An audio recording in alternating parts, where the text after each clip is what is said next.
Now all the kings west of the river Jordan heard about what had happened. These were the kings of the Hittites, Amorites, Canaanites, Perizzites, Hivites, and Jebusites, who lived in the hill country, in the western foothills, and along the coast of the Mediterranean Sea as far north as the Lebanon mountains.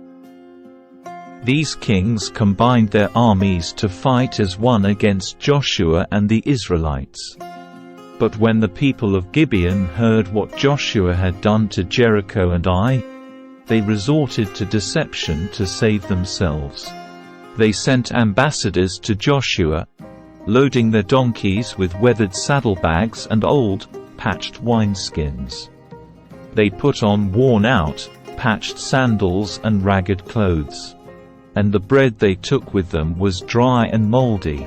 When they arrived at the camp of Israel at Gilgal, they told Joshua and the men of Israel, "We have come from a distant land to ask you to make a peace treaty with us." The Israelites replied to these Hivites, "How do we know you don't live nearby? For if you do, we cannot make a treaty with you." They replied, "We are your servants." "But who are you?" Joshua demanded. "Where do you come from?" They answered, "Your servants have come from a very distant country. We have heard of the might of the Lord your God and of all he did in Egypt. We have also heard what he did to the 2 Amorite kings east of the river Jordan, King Sihon of Heshbon and King Og of Bashan, who lived in Ashtaroth. So our elders and all our people instructed us, take supplies for a long journey. Go and meet with the people of Israel and tell them, we are your servants. Please make a treaty with us. This bread was hot from the ovens when we left our homes. But now, as you can see, it is dry and moldy. These wineskins were new when we filled them, but now they are old and split open. And our clothing and sandals are worn out from our very long journey."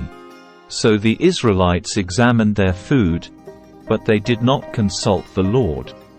Then Joshua made a peace treaty with them and guaranteed their safety, and the leaders of the community ratified their agreement with a binding oath. 3 days after making the treaty, they learned that these people actually lived nearby. The Israelites set out at once to investigate and reached their towns in 3 days. The names of these towns were Gibeon, Kephirah, Beeroth, and Kiriath-Jearim. But the Israelites did not attack the towns, for the Israelite leaders had made a vow to them in the name of the Lord, the God of Israel. The people of Israel grumbled against their leaders because of the treaty. But the leaders replied, "Since we have sworn an oath in the presence of the Lord, the God of Israel, we cannot touch them. This is what we must do.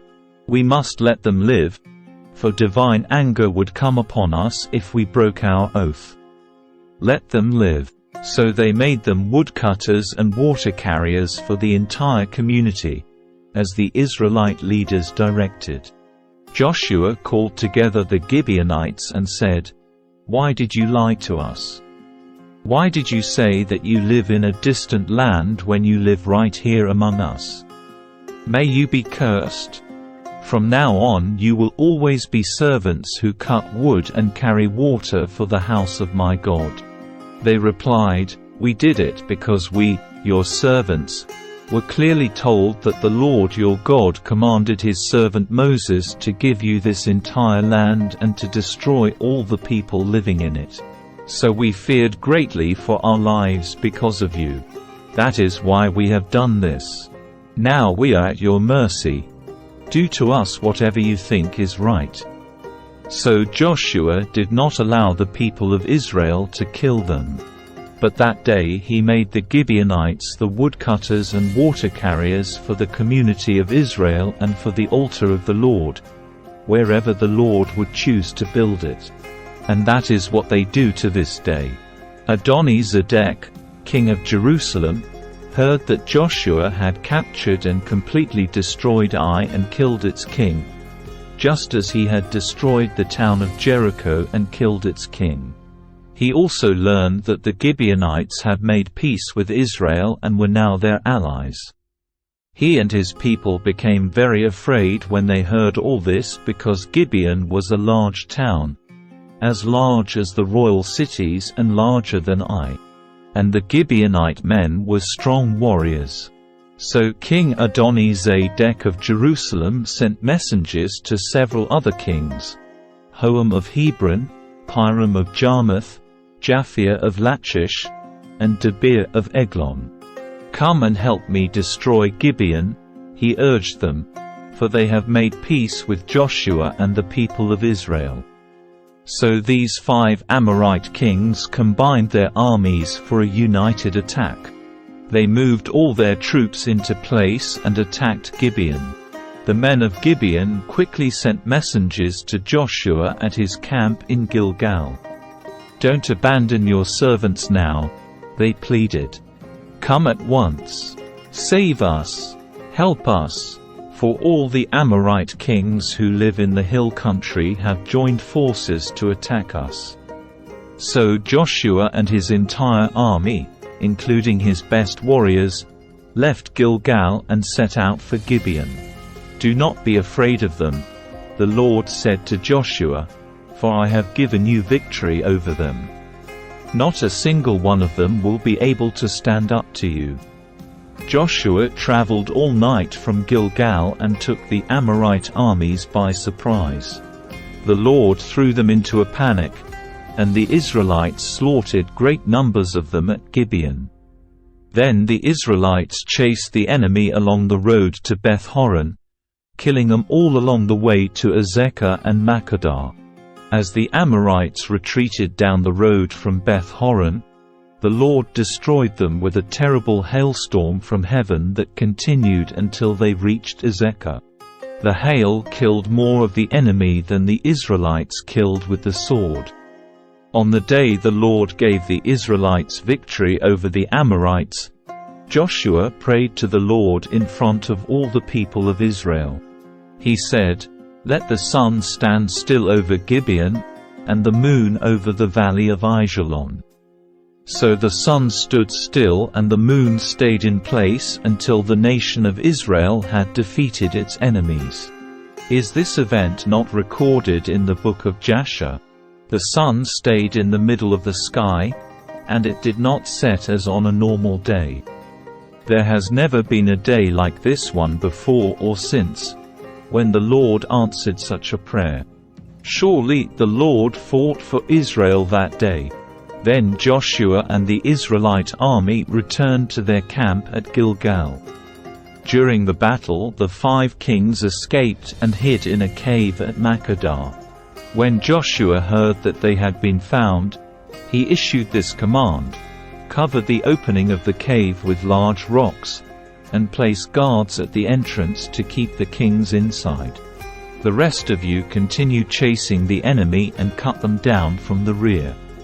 Don't give them a chance to get back to their towns, for the Lord your God has given you victory over them."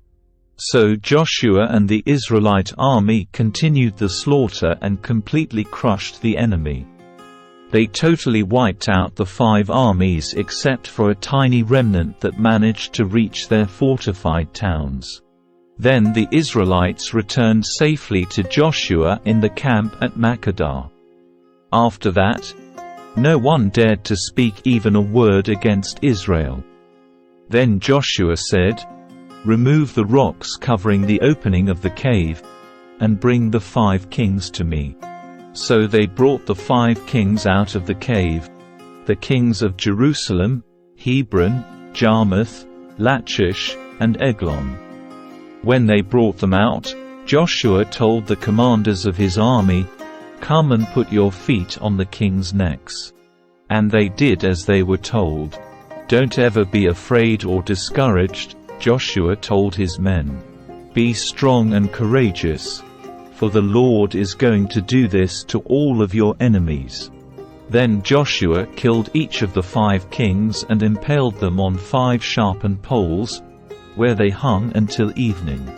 As the sun was going down, Joshua gave instructions for the bodies of the kings to be taken down from the poles and thrown into the cave where they had been hiding. Then they covered the opening of the cave with a pile of large rocks, which remains to this very day. That same day Joshua captured and destroyed the town of Makkedah. He killed everyone in it, including the king, leaving no survivors. He destroyed them all, and he killed the king of Makkedah as he had killed the king of Jericho. Then Joshua and the Israelites went to Libnah and attacked it. There, too, the Lord gave them the town and its king. He killed everyone in it, leaving no survivors. Then Joshua killed the king of Libnah as he had killed the king of Jericho. From Libnah, Joshua and the Israelites went to Lachish and attacked it. Here again, the Lord gave them Lachish. Joshua took it on the 2nd day and killed everyone in it, just as he had done at Libnah. During the attack on Lachish, King Horam of Gezer arrived with his army to help defend the town. But Joshua's men killed him and his army, leaving no survivors. Then Joshua and the Israelite army went on to Eglon and attacked it. They captured it that day and killed everyone in it. He completely destroyed everyone, just as he had done at Lachish. From Eglon, Joshua and the Israelite army went up to Hebron and attacked it. They captured the town and killed everyone in it, including its king, leaving no survivors. They did the same thing to all of its surrounding villages.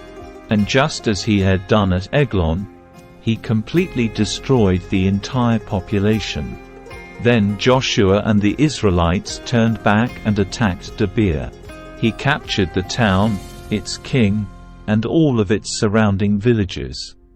He completely destroyed everyone in it, leaving no survivors. He did to Debir and its king just what he had done to Hebron and to Libnah and its king.